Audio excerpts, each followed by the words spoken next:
Before we start, just a reminder to everyone, I do have the contest going because in my head, I'm going to make it to 1 million subscribers in a year. I'm probably not, but I'd like to make it at least to 500. So I am on Twitter, I am on Instagram, and of course I'm here on YouTube, The Ebony Otaku. Follow me, subscribe in all of those places, and that enters you automatically for a chance to win a great nerd prize. I'm going to be giving out 3 since I have 3 platforms. Once each of those platforms reaches 500 followers slash subscribers, however long that takes. So click faster and it'll happen faster. But to win, you must have a US address because nobody's trying to pay $100 in postage. I only watched this movie one time, and I will never watch it again. Yeah. Hey friends, it's me, the Ebony Otaku, the well-rounded nerd. So before we start this one, seriously though, trigger warning for everything. Trigger warning for use of substances, trigger warning for childhoods that aren't awesome, trigger warning for parents not being cool to their hit kids, just all the triggers. I didn't even know if I was ever going to review this movie. However, it's one that even though I've only seen it once, just won't get out of my brain. So maybe talking about it will help get it out of my brain finally. This is Mother. And from what I understand, this Japanese film that in America was released on Netflix in 2020 is based on a true story. Now, when it comes to true stories turning into movies, no matter how realistic they make it, there's always going to be artistic liberty taken when it comes to making film. Not that what happens in real life isn't interesting, but when it comes to movie making, any type of visual media, or if you're doing literary media, whatever it happens to be, you have to adapt a story to help it work in a person's brain when they're watching the story so that the audience participation can be where the director wants it to be so that we can feel what they feel. And then also, sometimes what happens in real life is 10 times worse than what we could put on the screen. And there has to be a line somewhere when it comes to the types of things we include and the types of things we make young actors go through. Because even though they are children in a film, they're still having to, on some emotional level, understand the weight of what's happening in the scene in order to act it out properly. And I don't know where they found the kids to be in this movie, but they will make you believe them. And I don't know where they found this woman playing mom, but she did her job. She did her job. And because of that, this is one of those films that if you have a heart, it's going to get to you. So that's the warning out the way. Let's talk about Mother. Mother introduces us to a parent-child pair. We are going to experience this story through the eyes of a little boy growing up with a mother who did not make the best decisions in her life. And the decisions that she made, of course, have repercussions that are going to trickle down to any offspring that she produces. Initially, we're only introduced to Shuhei, the little boy, and his mother, Akiko. Shuhei is a child. He has no control over his circumstances. He didn't ask to be born. And because he's a child and he loves his mother, regardless of who his mother is or what she does, he's going to do whatever he can to make his mom happy. Children are just naturally wired that way, and honestly, it's a beautiful thing. But when it's distorted and manipulated for personal gain, that's where we have to start talking about some hard things. So remember that trigger warning. We're going in. We're going all the way in. Shuhei's mother, Akiko, is, what's the word I'm looking for? Derelict. That's a good word. Derelict. She is a husk of a person floating through life. And since we see most of the story through Shuhei's eyes, we really only get glimpses of what happened in Akiko's life to get her to this place without full understanding of what made her be the way she is in the movie. You know, using the word mother as the title, once you make it all the way through the film, it's just kind of like, not my mama, not my grandma. I don't know any moms like this. But moms like this exist. Dads like this exist. The idea of a safe, secure family that's nurturing and giving and loving, that is not the experience that everyone is having. Akiko was born to pretty regular parents, just living regular life. And she has a sister, and they grow up, and, apparently the other sister is just, great and does everything that was expected. And Akiko's a screw up and does everything wrong. She gets pregnant out of wedlock, very young, has a little boy, and then goes on to make more bad decisions. She is a person who abuses her body. She is a person who chooses to take substances that aren't going to help the situation. And she puts herself above all things and uses her child as a means to get things that she wants out of life. And this is how we meet Shuhei and his mother. They go to the grandparents' house, Shuhei's grandparents, Akiko's parents, honestly, to ask for money. And the way that she goes about asking for money from her parents is she sends in the child. They can't say no to their one and only grandson, can they? Of course not. So I'll send the little boy in. He can beg for me. They've got to give it to him. Well, enough is enough at some point in life, and parents cut her off. She then has another meeting with her sister, who really wants nothing to do with her, but she's too much of a coward to go herself and ask the sister for money. So guess who she sends to go collect money from sis? Her son, Shuhei, does it in the rain by himself. And then also Shuhei's father, who seems to be a decent enough person working. He even is sent to his own father to collect child support. And Shuhei's father asks him, do you want to come live with me? You can live with me. My family would love to have the grandson in the house. And Shuhei says no. You know why? Because he's a little boy, and little kids love their mothers, and that's all he's known, and that manipulation is rooted deep in his soul, and he can't break away. His mother's selfishness has produced the ultimate codependent relationship. She leans on her little boy, her son, like a partner. And there are all kinds of implications there that I'm not getting into today. But she leans on him as if he's an equal and uses him like he is a tool that the universe just provided to her. And because that's all Shuhei's ever known, his mother is his whole world. Even if he doesn't want to do something, he feels obliged to do it because I want to see my mom happy. This will make her smile. Maybe we'll have a good day today. Maybe we'll eat something good today. Maybe we'll get to stay indoors today. What an awful situation to put a child in. Now, I don't know if you've met people like this in your life. I certainly have. And maybe at one point in my life, I was this person when I was, younger and not as smart about life. But Akiko comes across as very entitled, very selfish, and irresponsible in this film.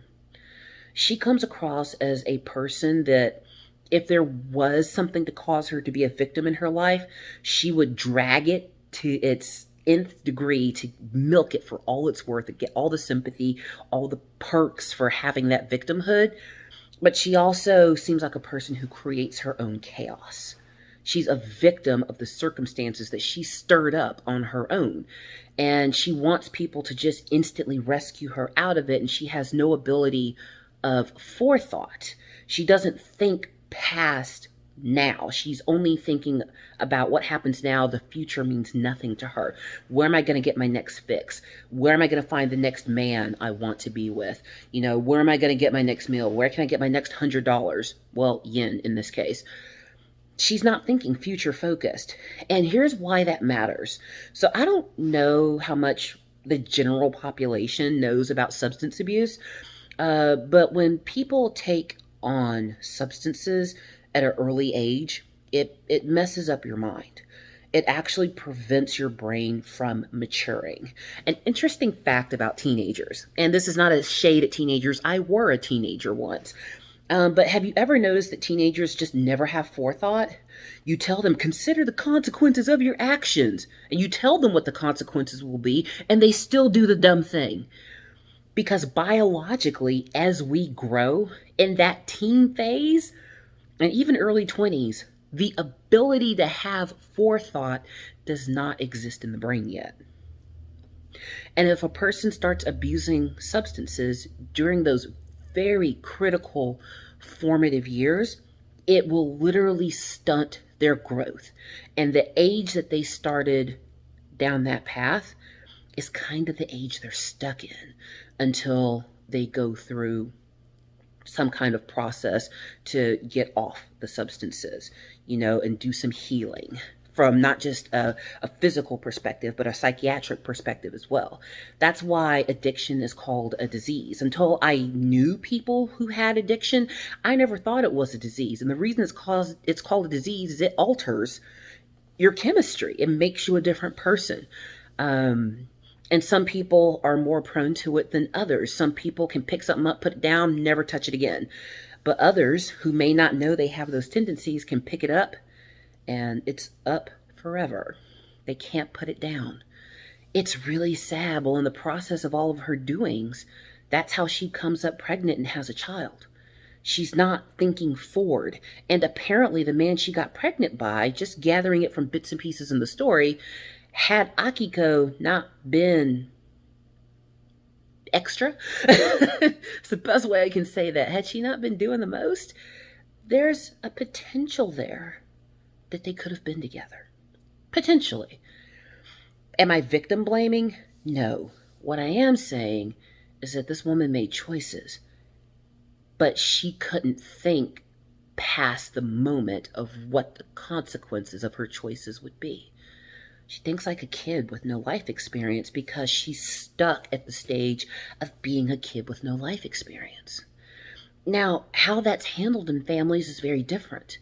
If you come from a very open, loving, honest family that talks about feelings and go, to the psychiatrist, go see the doctor, you might have a different experience in battling addiction.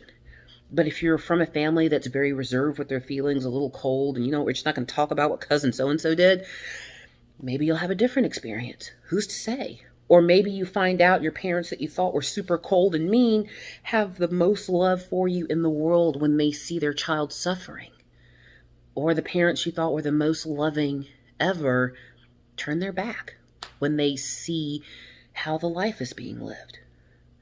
This is a vicious cycle that Akiko started in her life, and she drug a child into it. Literally, the first image in this movie we see of Shuhei is him dragging a little suitcase up a hill as they make their way to go ask relatives for money. He is an item to her. He is a tool to be used. But he's a child. He has less experience in life than she does. All he knows is, I want to be where my mother is. And I don't care what she does, as long as I can be with her. That's what codependency looks like. That's what abusive relationships look like. You always wonder why a person goes back to an individual that treats them poorly. Once that codependent attachment is formed, rationale goes out the window. It just becomes a matter of, can I preserve what I have because I'm afraid of the unknown? It's tragic. We follow this pair as they just try to exist day to day in the city. I've been privileged to travel to many places in the world, And not gonna lie, and no shade at all, but if you're gonna be homeless, Japan's not a bad place to do it.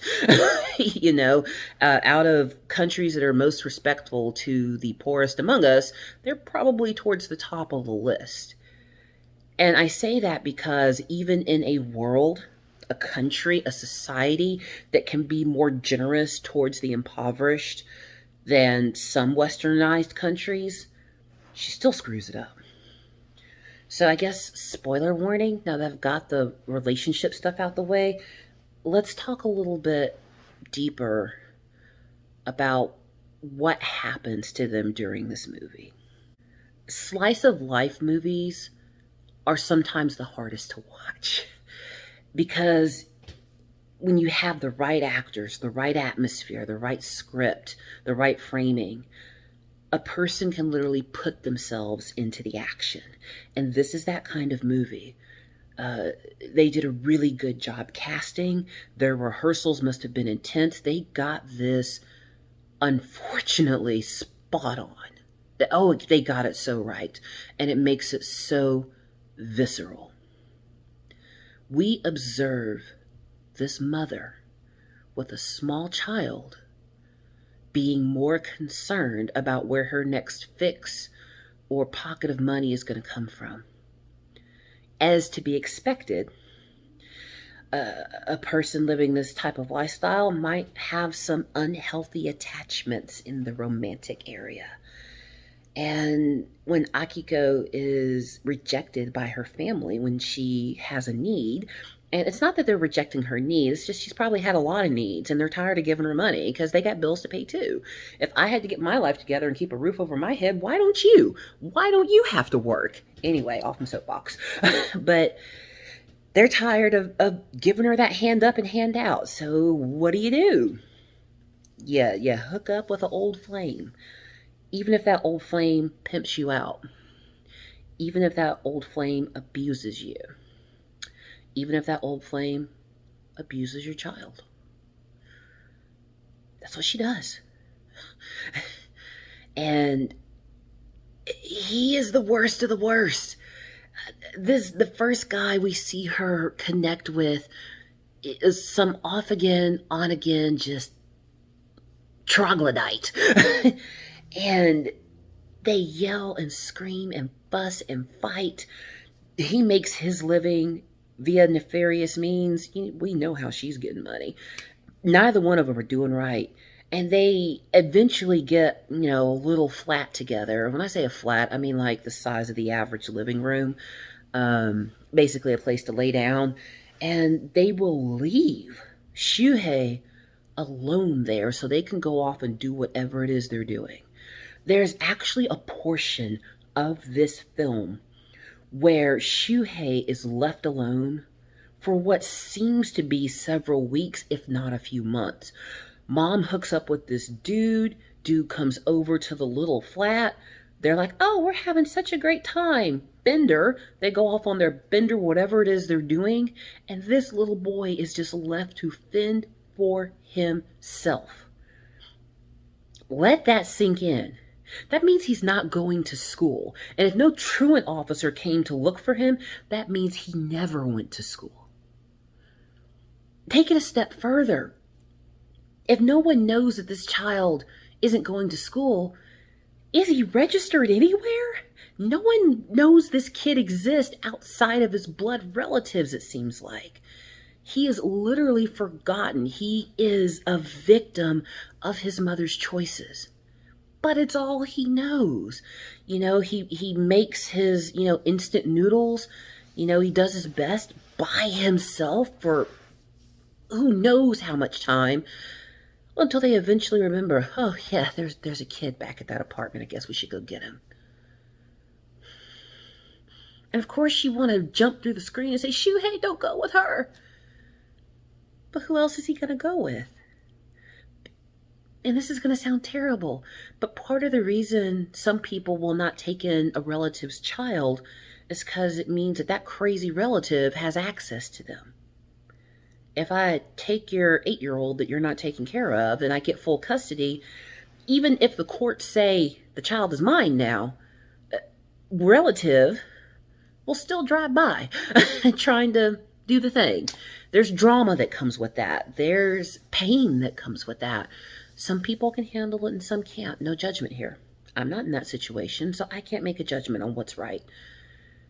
But it is so sad to watch this little boy strive to make his mom happy. And at the end of the day, he can't make her happy. She made him, not the other way round. She is supposed to take care of him, but he is taking care of her. He watches his mom steal. He watches his mom hook up with men just to have a roof over their head.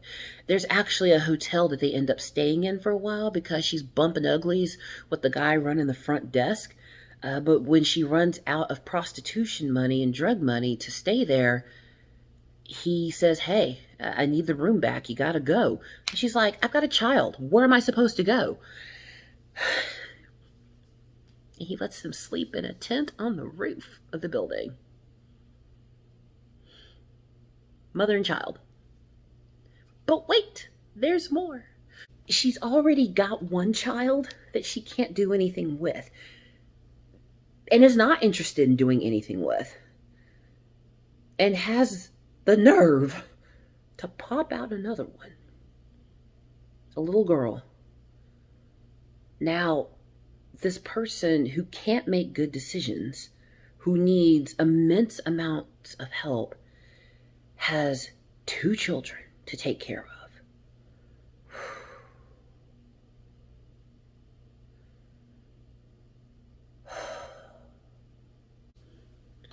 Now, the relationship between Shuhei and his little sister is actually really beautiful. He protects her the way he wishes his mom would have protected him. He cares so much about his baby sister. He'll make sure she eats before he eats. He does his best to make sure she's warm. If she gets tired of dragging her little suitcase around, he'll do it for her. It's heartbreaking that this child is being forced to be a parent to another child when they have parents. It's just that the parents that they have aren't that great. And this isn't a condemnation of Akiko, like, oh my God, women are terrible. No, that's not what I'm saying at all. This is a person who made bad choices. This is a person who had tendencies that maybe at one point in her life she didn't know she had, and those things took over. And in her mind, there's nothing she can do about it.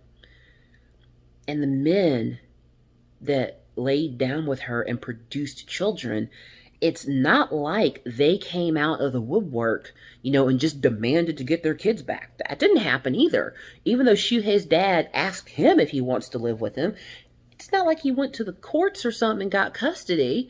That's like a half, effort. Trying not to swear. That wasn't a real effort. So they're equally culpable, but we're not following their story. We're following this train wreck. There actually comes a point in this story where pity is taken upon Akiko and her 2 children, and the government steps in, a social worker, and helps them get housing. And it's just a small 1-room thing with, like a microwave and air conditioning, but they're off the street, and the social worker wants to provide books and education to the children, get them in school, because neither one of these kids have gone to school. It's amazing they can read street signs, And Akiko, for a moment, starts to normalize just a little bit. None of those men that she was hooking up with were helping her in a way that would benefit her long term, and this is where she is now. She's got nothing, so yeah, okay, we're just gonna chill with these dudes. We're just gonna try this government thing out and see if it works. And the thing about it is the government not just gives them a little place to stay, it gives them housing, there's a food stipend, all that kind of stuff. And the social worker wants to see these kids have a better future than what their mom is going to be able to give them.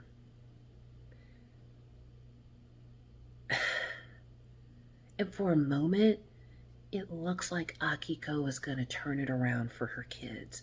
That maybe Shuhei is going to get the mother he's always wanted.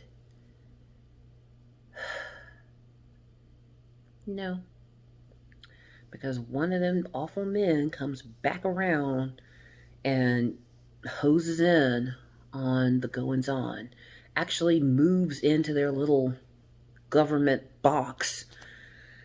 And then eventually gets them kicked out and they gotta go. She actually had a chance at a better life handed to her for her and her children. And she threw it away for some peen.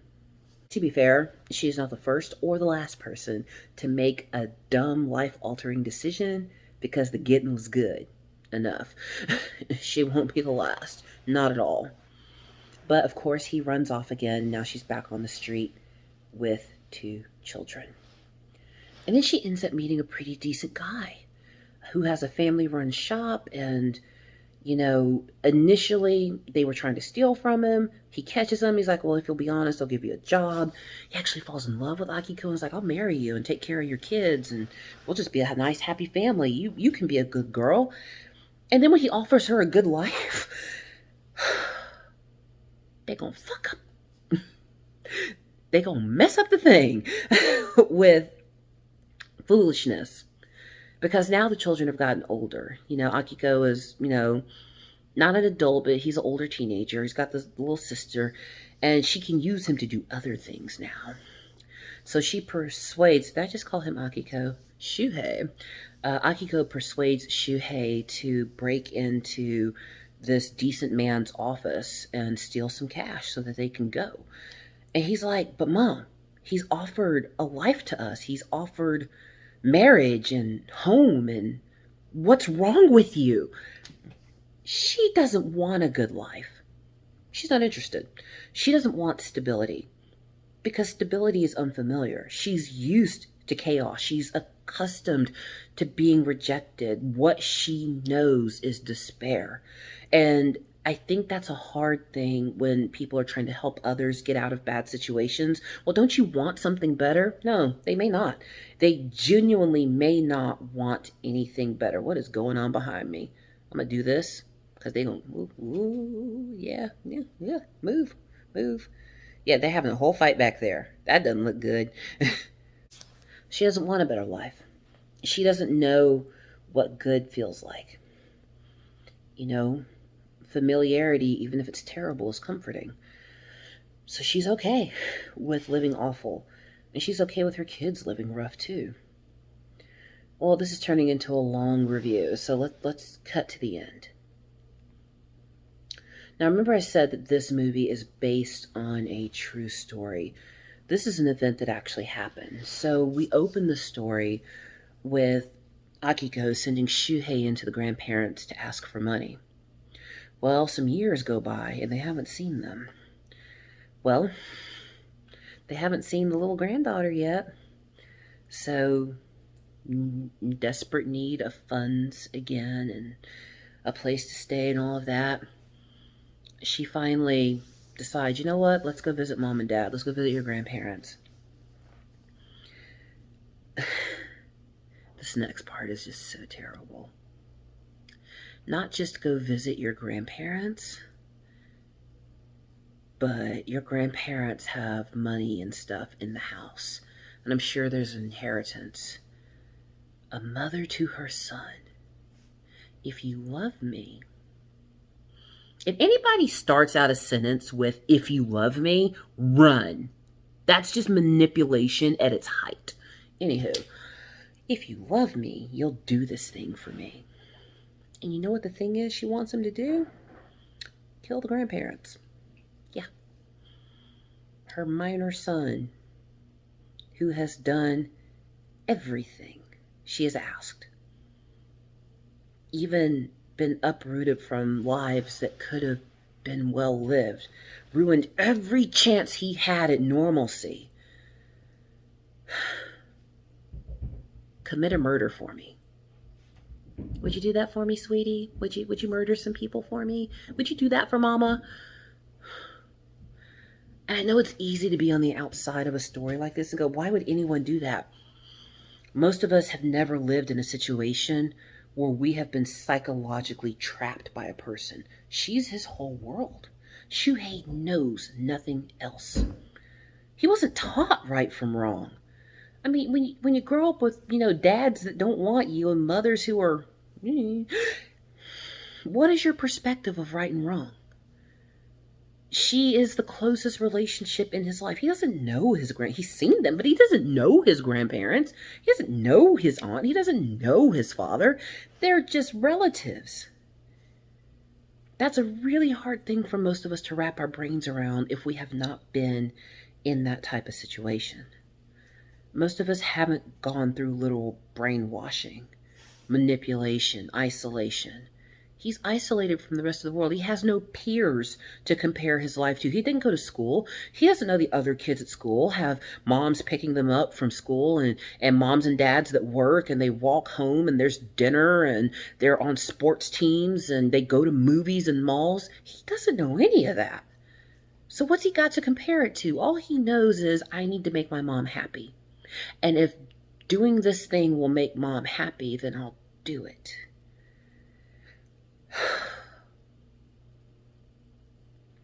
And you know what's really awful? Let's jump back into the real world for a second.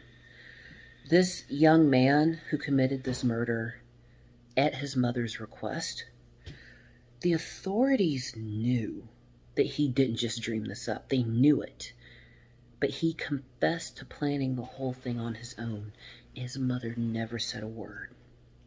Never said a word. Let her son take the fall. Yes, he is the person who committed the act, but he would not have committed the act had his mother not prompted him to do it. She had that kind of control over him.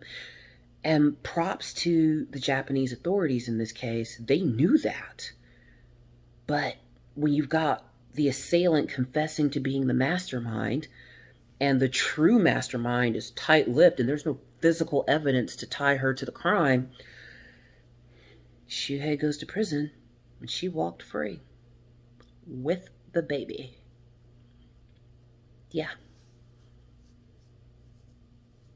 We don't know what happens to his mother and little sister beyond that, because it's really Shuhei's story. We're looking at things through his young eyes. How decisions as adults affect children. If we're gonna bring children into this world, they deserve for us to do the best for them. And if we're not even gonna try to do the best for them, it's not 1852. It ain't hard to not produce babies, male or female. We got ways in the year 2021 for people to not produce offspring. It's possible. That's an option. Why put a child through this? In some of the commentary I read about this movie, there were some things, of course, that were exaggerated, some things that were way played down, so that the audience wouldn't leave traumatized. But one analysis of the son was that the only way he could get away from his mother was in prison. There was no other chance for him otherwise.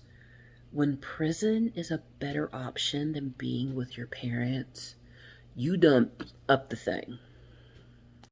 This was a hard one. This was a hard one to watch. It was a hard one to talk about. But the reason I wanted to talk about it is because I do a lot of work with kids in my real life. And being a part of good memories for children is really important to me. I was fortunate enough to have both of my parents and a great childhood. I recognize that a lot of people don't get that. I teach martial arts, I teach Sunday school, I do a lot of mission work with kids, volunteer work with kids. And I mean, I don't have any of my own, but it's my firm belief, I don't know what these children go home to. Families may come in appearing to be just the most loving and perfectly normal, but they got some sinister things going on that I don't know about, and I'll never know about. But what I can do, because I don't know what their real lives are, is be a good memory for them. Shuhei had no good experiences or memories to draw upon where people cared about him, treated him like someone who was valuable, like someone who had a purpose for being on this planet. And I think that's why this movie got to me so much, because it is a raw example of what happens when we are reckless with reproduction. Children aren't toys. They're not things. They're not accessories. You don't have one just so you can dress up and go, oh, isn't that cute? They're not replacements for other love in our lives that are lost. They are beings that need nurturing and care so that we can produce good citizens that go on to produce good citizens, that have a moral compass, that understand right from wrong, that want to take their strengths and do good in the world. It's beyond a commitment to have a child. And this movie really brings into light, everybody doesn't need to have kids. Just don't. But just about everyone can have kids. And that's scary. That was rough. That was really tough to get through. Just remembering the movie hurts my spirit. But I think it's one of those that's an important watch because it is so true to life. They, in my opinion, after reading the story of what really happened, the news articles and whatnot, and watching the movie, I think they did the story justice. And it's more than a cautionary tale. These are things that are happening all around us all the time. Unfortunately, this is not a unique situation. There are children going through these awful struggles every day. And if there's a lesson to be learned, I would say it's to pay attention. Because Shuhei could not save himself. Shuhei saved himself by going to prison for 20 years. When he was a little boy, he couldn't save himself. There was nothing he could do. He was subject to the whims of his mother, period. So is his little sister. Whatever mom wanted, that's what they did. We as a society must be observant, and we must care, and we must do right by these children that are here. It's ultimately the goal of any social service to keep parents and children together, because that's what's natural and that's what's right. But if the parents are toxic and are abusing, misusing, mistreating their kids, there needs to be intervention. And we as a society must care about our young people beyond anything else, because those young people are going to grow up and join our ranks as adults, and whatever they suffered as children is going to manifest itself in adulthood, and it usually manifests in the worst way possible. And that probably is what happened to Akiko. Something happened to her.